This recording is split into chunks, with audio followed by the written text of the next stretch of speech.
Oke, pemirsa, kita lanjutkan perbincangan. Saya kembali ke Pak Joko. Pak Joko, kalau kita sadari saat ini sudah ada dua posisi penting yang diganti di sektor migas. Yang pertama adalah Dirut Pertamina, Dwi Sucipto, dan Kepala SKK Migas, Amin Sunaryadi. Dua-duanya bukan orang yang tadinya terlibat di dalam sektor migas.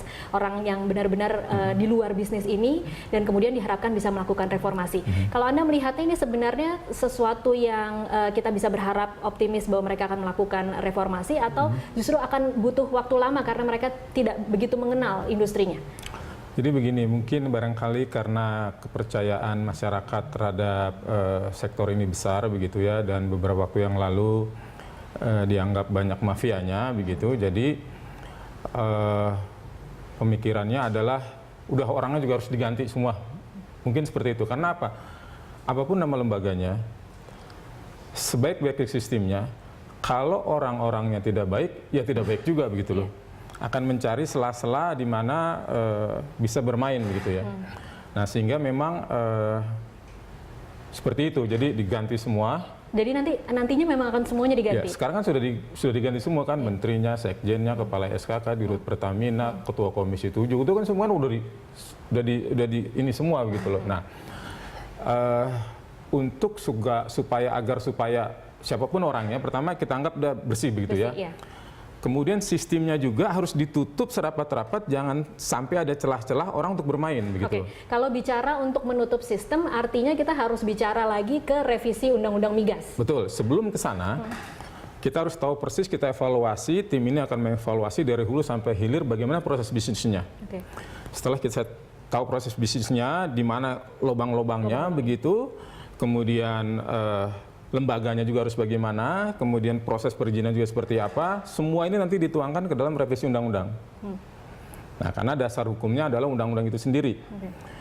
Itu kita udah tahu perbaikannya, kalau tidak ditulis, nanti dasar hukumnya lemah begitu. Sehingga kita wajib mengetahui, next setelah orang-orangnya kita dianggap bersih semua, kemudian proses bisnisnya kita perbaiki. Dari hulu misalnya, proses dari mulai penawaran wilayah kerja misalnya, itu harus transparan, dan yang mendapat wilayah kerja itu harus perusahaan-perusahaan yang betul-betul benefit gitu loh.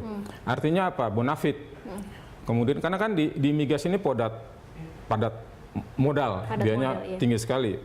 Teknologi, kemudian resiko juga begitu ya. Nah, sehingga harus perusahaan-perusahaan yang punya modal besar, teknologinya juga dia bagus, SDM-nya dia bagus, kemudian juga safety-nya juga dia, jangan sampai blowout kayak di Lapindo begitu ya. Nah, itu kan bisa menyebabkan efek jangka panjang yang kerugian masyarakat juga ikut melaksanakan rugi gitu. Nah, kemudian juga cost recovery misalnya, itu juga jangan kayak sekarang.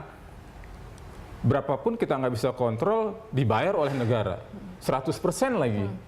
Padahal dulu PSC generasi pertama, cost recovery itu dibatasi zaman Soekarno, cuma 40%. Artinya ketika kita dapat uang 100 di tahun pertama, hanya 40 yang kita bayar untuk cost, 60 udah kita bisa bagi. Tapi kalau sekarang 6 tahun cost recovery belum kita bayar, ya udah kita nggak dapat apa-apa gitu. Ini kan salah. Ini yang harus direformasi, atau kita rubah sistemnya.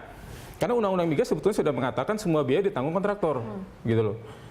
Nggak ada lagi sistem cost recovery. Misalnya diganti dengan sistem royalty and tax. Royalty misalnya minimum negara dari setiap tetes minyak yang diproduksi mendapat 50 satoran minimum, atau bisa sampai 85% misalnya. Kalau sekarang kan 85-15 itu semu. Apakah betul 85 ya. Kita dapat 85 kan enggak gitu loh. Misalnya seperti itu. Kita harus ada reformasi total, karena banyak orang mengatakan para mafia ini main di cost recovery gitu. Udah tahu barangnya, udah tahu objeknya, udah tahu di situ masalahnya, ya harus dihapus. Kalau nggak dihapus, orangnya dihapus, diganti. Lembaganya mau dibubarkan. Tapi kalau sistemnya nggak dihapus, ya akan bermain lagi gitu loh. Nggak bisa. Itu dari segi hulu. Kemudian dari segi hilir, bisnis prosesnya sekarang itu salah, begitu loh. Salahnya di mana? Harga subsidi itu kan harga yang diterima oleh masyarakat. Mbak, saya beli itu kan segitu. Nah, pada prakteknya itu para agen beli truk-truk itu justru membeli BBM subsidi lebih murah di depot dibandingkan yang kita bayar per liternya. Ini kan salah. Dia bisa langsung jual ke industri, dia jual langsung ke laut, ke kapal. Ini kan salah. Nah, bisnis ini, proses bisnis ini yang harus dirubah kalau mau menghilangkan mafia BBM di dalam negeri di distribusi BBM. Yang kedua, sampai detik ini tak ada satu orang profesor pun ribuan yang bisa tahu berapa sebetulnya volume BBM sebenarnya yang diterima oleh masyarakat. Ini juga kan salah. Kita mau bikin RFID, kita mau bikin non-cash, itu selalu dihalang-halangi oleh mafia ini gitu loh. Oke.